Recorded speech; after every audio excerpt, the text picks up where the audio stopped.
Welcome to today class చూడండి. So review ట్యాబ్లో మనకి ఇక్కడ కామెంట్స్ అనే టాపిక్ చూద్దాం. ఓకేనా? సో ఇక్కడ ఏం చేస్తానంటే ఇక్కడ ఏదైనా ఒక సెల్ని సెలెక్ట్ చేసుకొని దాని గురించి మనం ఏమైనా టైప్ చేయాలనుకున్నప్పుడు, ఓకేనా, దీని గురించి మనం ఏమైనా టైప్ చేయాలనుకున్నప్పుడు ఈ కామెంట్ అనేది ఇవ్వచ్చు అనమాట. న్యూ కామెంట్ మీద క్లిక్ చేయండి. ఓకేనా? సో ఇక్కడ మీరు ఏమైనా టైప్ చేసుకోవచ్చు.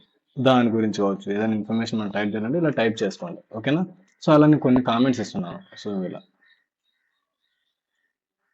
మీరు గమనిస్తే కామెంట్ ఎక్కడెత్తున్నానో అక్కడ ఒక చిన్న రెడ్ కలర్ మార్క్ వస్తుంది. ఓకే, ఇలా తీసుకున్నాం. ఇప్పుడు ప్రీవియస్ అంటే వెనకాల అనమాట ఇలా. ఓకేనా? And next previous, next show hide comments అనమాట.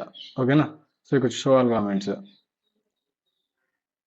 ఇలా షో ఒకటి మాత్రమే, అన్ని ఇలా ఈ కామెంట్స్ అనే టాపిక్ అనమాట.